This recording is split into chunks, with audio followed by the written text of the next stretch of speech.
There is a specific kind of fear that does not get talked about much, and it is not the fear of failing.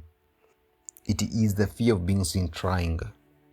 Think about the last time you wanted to start something, a business, a channel, a skill, anything that mattered to you but was not good yet. There is a version of that where you fail quietly, alone, and nobody ever finds out. And there is a version where people watch you try and watch you not be very good at it yet. Somehow the second option feels much worse. Nobody wants you about this part. So that's what I want to dig in today. Why does trying in public before you are ready feels almost more frightening than actually failing? So here's the pattern, and I want you to see if it sounds familiar. You start something, a workout plan, a small business idea, a new skill, and the first thing you do is go quiet about it. You do not post it, do not mention it at dinner, do not bring it up with the people who have known you the longest. Part of it is privacy, sure, but if you're honest, part of it is something else. If nobody knows you're trying, nobody can watch you fail. And if you quit later, quietly, nobody knows even that either. There is a strange kind of safety in that, but it comes at a cost. Because the people most likely to notice your effort, to actually witness the version of you that is still figuring out, are the same people who could have cheered you on the whole way. Instead, you kept them out just in case it did not work. And I think most of us have done these more than once.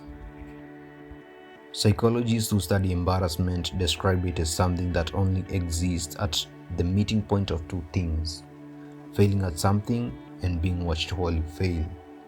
Neither one alone does it. You can fail privately and feel almost nothing. You can be watched doing something perfectly and feel nothing either. It is the combination that stings. But there is a second angle here, one that gets less attention. Some researchers argue embarrassment is not really about other people's judgment at all.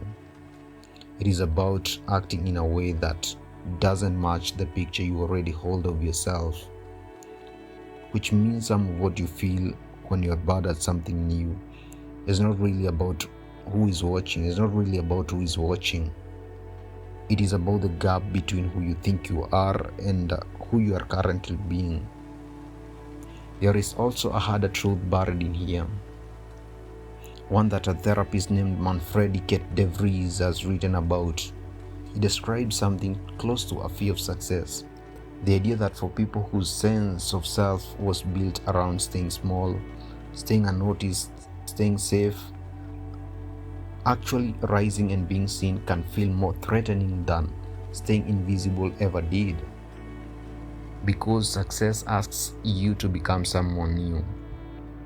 And some part of you may not trust that new person yet. I heard someone put a version of this very well. The guy said that embarrassment is an underexplored emotion and that everything you actually want is sitting on the other side of it. His advice was actually very simple.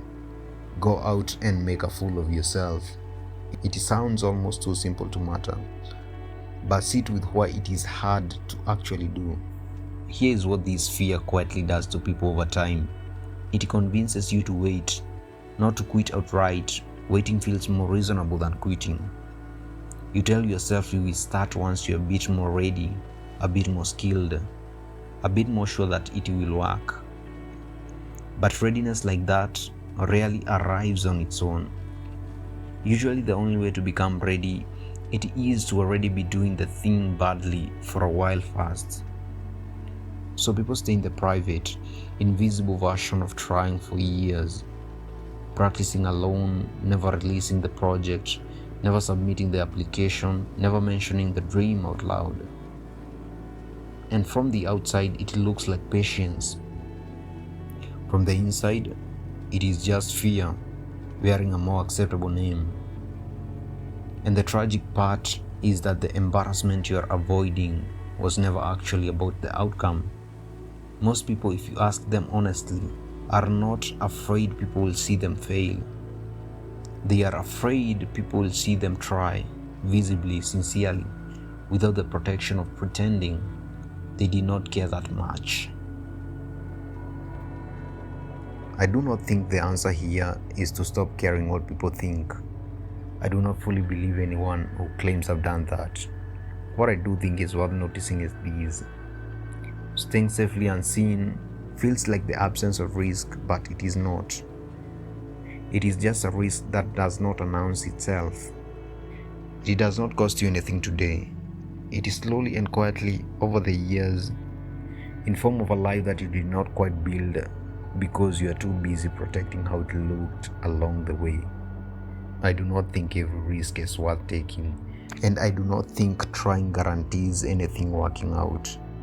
It does not.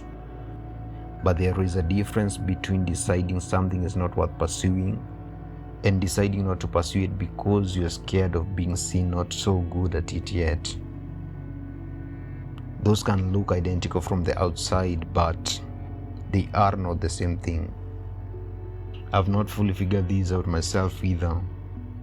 There are things that I'm sitting on, waiting for a version of ready that keeps moving further away. So here is the question I keep circling back to. Or are you not starting simply because you are not ready to be seen, not yet good at it? Maybe it is a skill, maybe it's a relationship, a conversation, a version of your life you haven't let anyone watch you attempt yet. I do not know what it costs you to keep waiting, only you knows that.